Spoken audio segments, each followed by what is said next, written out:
Hello friends, welcome to आरोग्य सूत्र। आशा करती हूँ कि जो हम लोग वुमेन सीरीज़ ले रहे हैं हेल्थ से रिलेटेड, वो आप लोगों को ज़रूर पसंद आएगी और कहीं ना कहीं आपके इसमें जो भी क्वेश्चंस होते हैं वो इसमें ज़रूर आपको आंसर्स मिलेगा। तो जैसे कि इससे पहले हम लोगों ने बात की है कि अभी तक मेंसेस से रिलेटेड जो भी प्रॉब्लम्स होती हैं वुमेन्स में, यानी मेंस्ट्रुएशन रिलेटेड जो भी हेल्थ प्रॉब्लम्स होती हैं, हम लोगों ने उसके बारे में बात की। मेंसेस का कम आना, मेंसेस का ज़्यादा जाना, समय पर ना आना, कम फ्लो होना, इस तरीके की बहुत सारे हम लोगों ने बातें अभी तक के एपिसोड्स में की हैं। अब इसके आगे हम लोग बात करने जा रहे हैं कुछ ऐसी चीज़ की जिससे हमको ये कारण पता चले कि आखिर अलग अलग तरीके की ये लक्षण मिलते क्यों हैं। मीन्स मेंस्ट्रुएशन के दौरान, ऋतुस्राव के दौरान कि अलग अलग लोगों में अलग अलग तरह के लक्षण क्यों दिखते हैं। For example,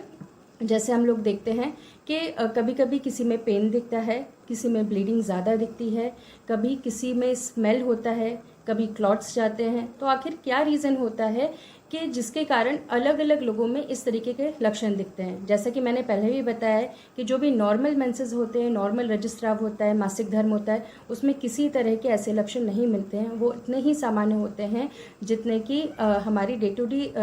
to day life में हम जो भी यूरिन या मोशंस के लिए पास आउट होते हैं उतने ही सिंपल होने चाहिए। परंतु जब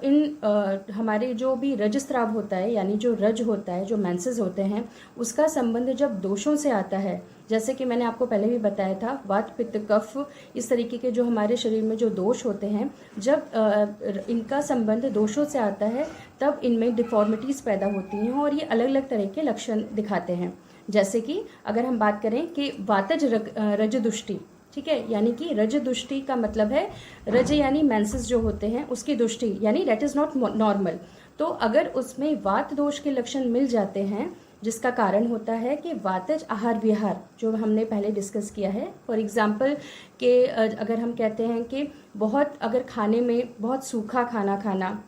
अगर अंकुरित ज़्यादा धान्य खाना और चना, मटर, छोला, इस तरीके के जो प्रोडक्ट्स हैं वो ज़्यादा खाना, या रात में लेट सोना, तो इस तरीके के कारण जो हमारे शरीर में वात दोष होता है वो बढ़ जाता है। और इसका संबंध जब रज से आता है, डैट मीन्स मेंसेस से आता है, तो वातज रजो दृष्टि के लक्षण मिलते हैं। और इसमें आने वाला मेंसेस जो होता है वो पतला, काला, इस तरीके का फेन वाला यानी झाग वाला, इस तरीके के मेंसेस यानी जो रक्तस्राव होता है उसमें ये लक्षण मिल सकते हैं आपको। ठीक उसके बाद अगर हम बात करें दूसरे दोष के बारे में, अगर हम पित्तज रजोदुष्टि के बारे में बात करते हैं, तो जैसा कि हम लोग पित्तवर्धक आहार विहार के बारे में जैसे मैंने पहले बताया था, जो कि कारण होता है आगे चल के हैवी मेंसेस कभी कभी आने का, हैवी ब्लीडिंग क्लॉट्स के साथ आने का। तो पित्तज आहार विहार में अगर हम ऐसा इनटेक करते हैं हमारी डेली रूटीन में, जैसे कि बहुत ही मिर्च मसालेदार खाना, विदाही अन्न जिसको बोलते हैं, जो कि मसालेदार होता है, बहुत गर्म होता है, इस तरीके का पाव भाजी है या पानी पूरी है, या एग्जाम्पल बहुत गर्म जो खाना खाते हैं और बहुत स्पाइसी जो लोग खाना खाते हैं, मिर्च मसाले वाले खाते हैं, ऐसा करने से, और अगर बिहार में बहुत धूप में घूमने से और क्रोध करने से, गुस्सा करने से, इस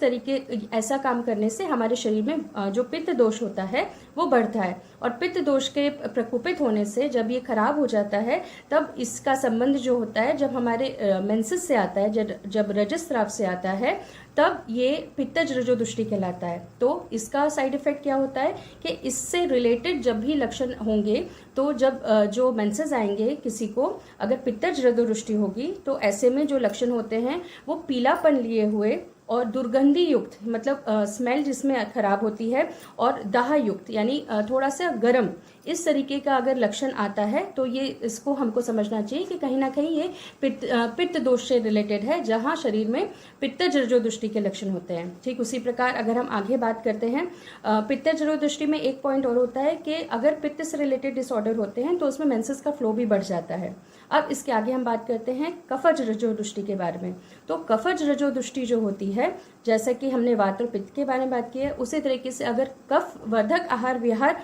हमने अगर सेवन किया, जैसे कि जो शरीर में कफ को ज़्यादा बढ़ाता है,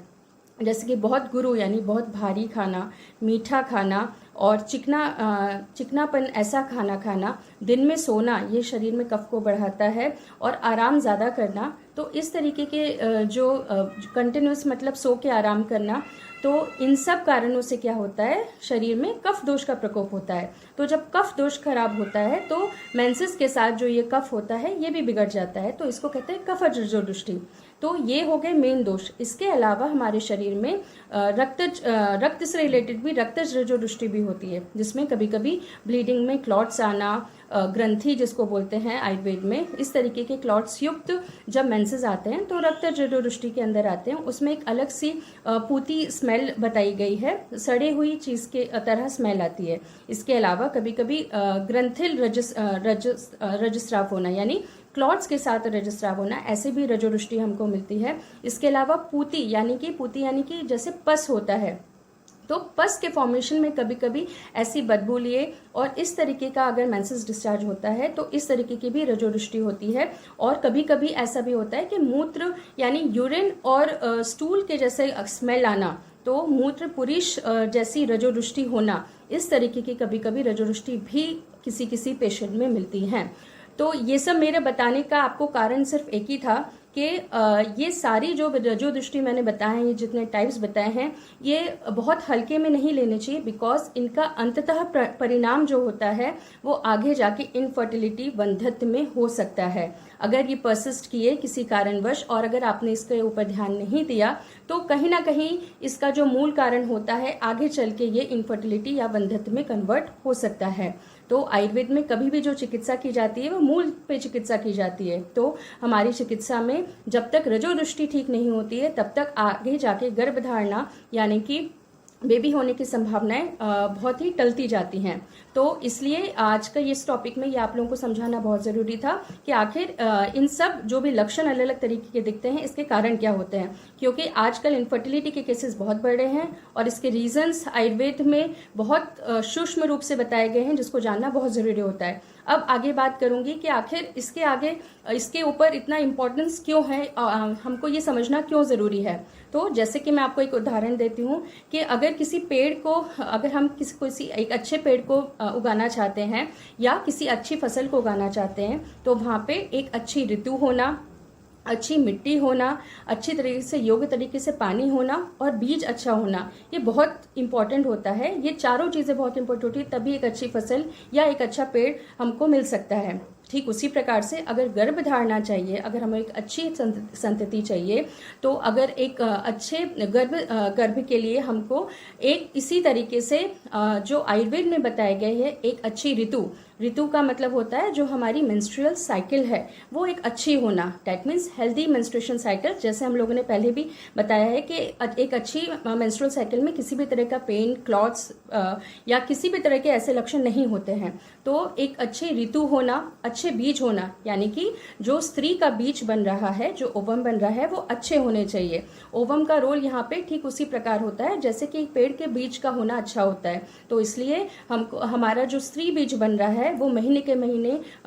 ओव्यूलेशन उसका हो रहा है कि नहीं, ये चीज़ें जानना बहुत ज़रूरी होता है। ठीक उसी प्रकार जैसे अच्छे पानी एक बीज ज़रूरी होता है, तो पानी जैसे कि आयुर्वेद में बताया गया आहार रस, तो माता का जो आहार रस होता है, स्त्री का जो आहार रस होता है, उसी से आगे चल के गर्भ का पोषण होता है। तो वो आहार रस, आहार विहार, वो किस तरीके का आहार खा रही है, क्योंकि आगे जाके पूरा न्यूट्रिशन बेबी को उसी से मिलने वाला है। तो ये किस तरीके का होता है, ये बहुत इंपॉर्टेंट है।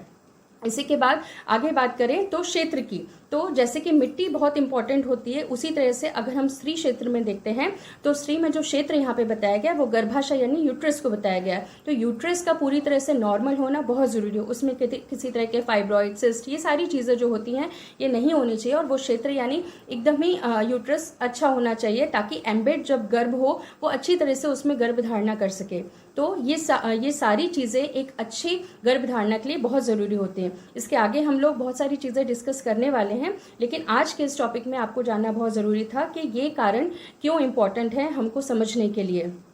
तो आई होप आगे हम और कुछ ऐसे इंटरेस्टिंग टॉपिक आपको बताते रहेंगे। So stay tuned with us. Thank you so much.